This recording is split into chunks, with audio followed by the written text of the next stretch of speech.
SP साहब अंदर है।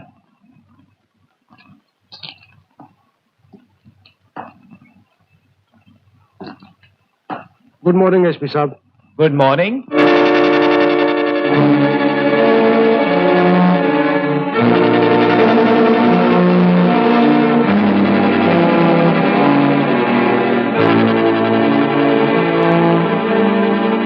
मेरा नाम विजय मेहरा है। आइए मिस्टर मेहरा, आइए। तशरीफ रखिए। आप हैं मिस्टर राम डोगरा और आप हैं मिसेस राम डोगरा। एसपी साहब, मेरी समझ में नहीं आता। 8 दिन से हम अपनी बेटी की तलाश में मारे मारे फिर रहे हैं। आपके हवलदार को अगर वो मिली भी तो किसी आवारा लड़के के साथ उसे भगा दी। वो आवारा नहीं है साहब, आवारा नहीं है, बहुत नेक लड़का है। वो दोनों एक दूसरे से बहुत प्यार करते हैं साहब। जब गुंडों ने उनको घेर लिया था ना, हमने अपनी आंखों के साथ देखा है। उन्होंने अपनी जान की परवाह नहीं की, एक दूसरे की जान बचाने के लिए अपनी जान की बाजी लगा दी। इसलिए मजबूर होकर हमको उनकी हथकड़ी खोल देनी पड़ी। क्या वो दोनों एक हथकड़ी में बंधे हुए नहीं है? एक हथकड़ी में बंधे नहीं तो क्या हुआ बीबी जी, वो तो बहुत बड़े बंधन में बंधे हैं। एक इतने बड़े बंधन में जिसे तोड़ना बहुत बड़ा पाप होगा। उनको देख के ऐसा लगता है जैसे भगवान ने उनको एक दूसरे के लिए बनाया। गुस्सा मत कीजिए साहब, आज का जमाना हमारा आपका जमाना नहीं है। जब माँ बाप छोरा छोरी के कान पकड़ के कहते थे इधर शादी कर लो, आज के छोरा छोरी तो अपने जीवन का साथी खुद चुनते हैं साहब। और क्यों ना चुने, जिंदगी तो हम दोनों को एक साथ गुजारनी है ना। आप फिक्र मत करो साहब, हम दोबारा उन दोनों को ढूंढ के ले आएंगे। लेकिन इतनी बात हमारी याद रखना, अब की बार दोनों की शादी करा देना ताकि घर से ना भाषण। शेर सिंह, तुम्हें इनके जाति मामलात में दखल नहीं देना चाहिए। माफ करना साहब, गलती हो गई। I hope you understand my position SP साहब। जल्द से जल्द हमारी बेटी को तलाश कर दीजिए। फिक्र मत कीजिए, हम पूरी कोशिश करेंगे। Thank you very much. Thank you. Bye bye. Okay bye. आओ सुना।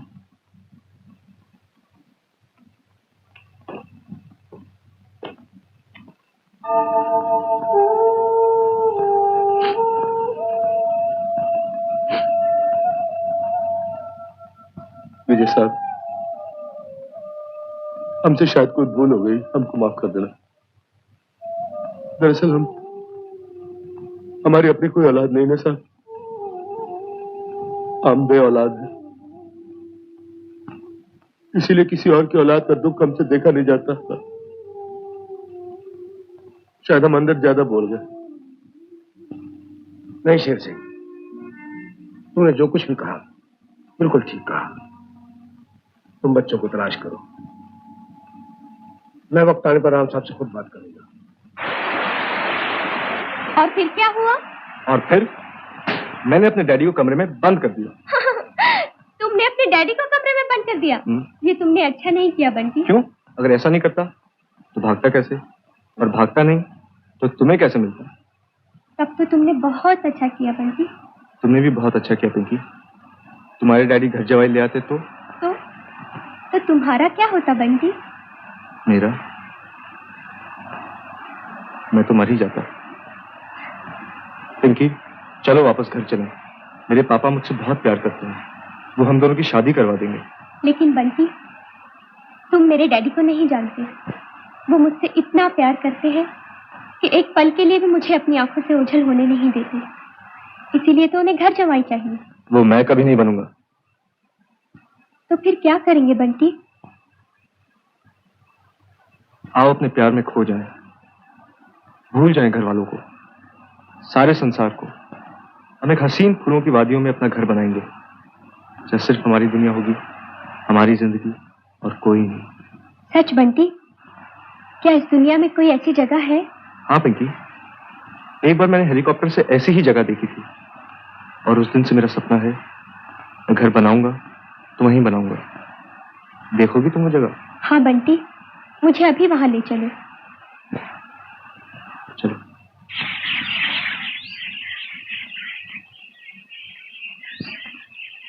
पिंकी, आंखें बंद करो। क्यों?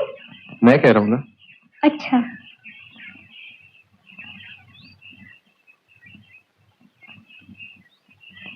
ये क्या कर रहे हो बंटी? चुप।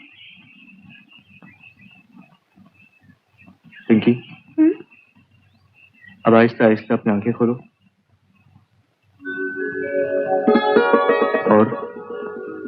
और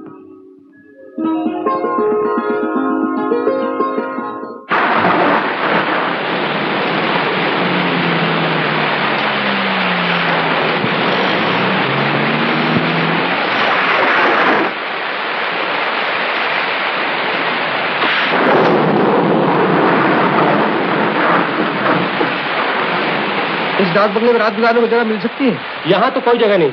2 दिन पहले एक साहब आए थे, पूरा डाक बंगला बुक कर गए। और कोई आसपास जगह है? आसपास तो कोई जगह नहीं।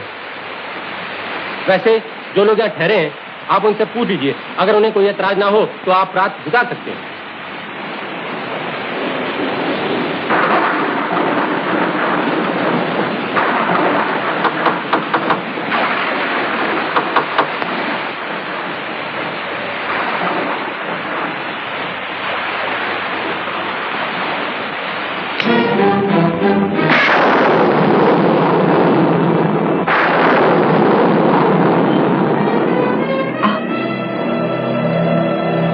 I'm sorry.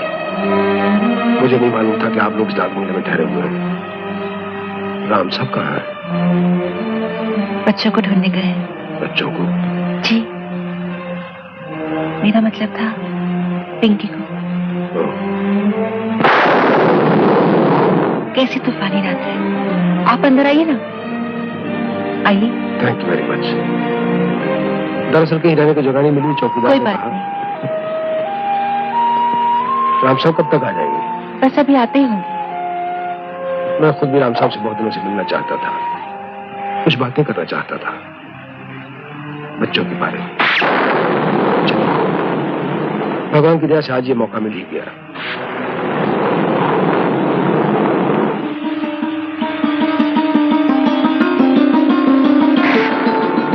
ये तस्वीर पिंकी की है ना? जी।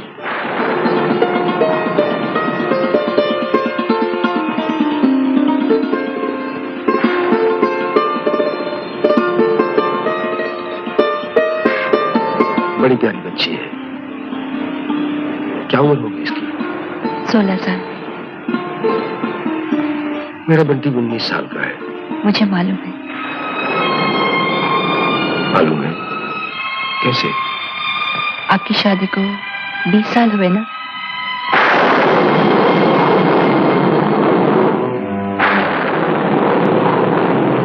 आप बैठिए, मैं चाय लेकर आती हूँ।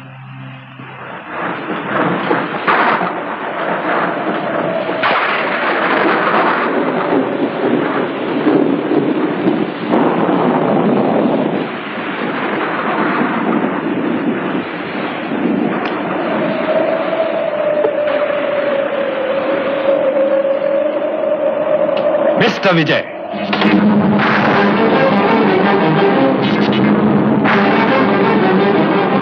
मेरी गैर मौजूदगी में तुम्हारी यहाँ आने की हिम्मत कैसे हुई? विजय साहब को रहने के लिए कोई जगह नहीं मिली। तूफानी रात थी तो मैंने सोचा। सोचना तुम्हारा काम नहीं, तुम्हारा काम मेरे सोचे हुए पर अमल करना है, समझी? And you mister Vijay, listen to me carefully. जरा धीरे से काम लीजिए राम साहब। मैं बहुत दिनों से आपके साथ बंटी और पिंकी के बारे में बात करना चाहता था। बात नहीं मिस्टर विजय, आप मुझसे बदला लेना चाहते हैं। मेरी भोली भाली पिंकी को अपने बेटे के जाल में फंसकर आप अपनी हार को जीत में बदल देना चाहते हैं। राम, ये सच नहीं है राम साहब। मैं तो ये भी नहीं जानता था कि पिंकी आपकी बेटी है। बहुत खूब, तब तो आपको यह भी पता नहीं होगा कि सुमन मेरी पत्नी है, वरना इतनी रात को आप अकेले में। राम साहब, शर्म आनी चाहिए आपको ऐसी बात कहते हैं। शर्म तो आ रही है मिस्टर विजय ये देखकर कि आप इस वक्त मेरे और मेरी पत्नी के दरमियान खड़े हैं।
मुझे काम मिल गया। कहाँ? जंगल में लकड़ी कटाई होती ना, वहाँ। Oh, Bunty, darling. I'm so happy.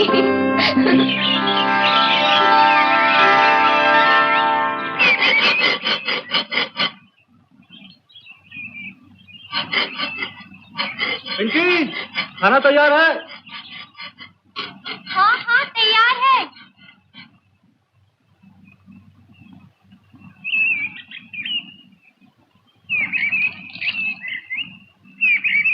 Bunty, मैंने एक बात सोची है।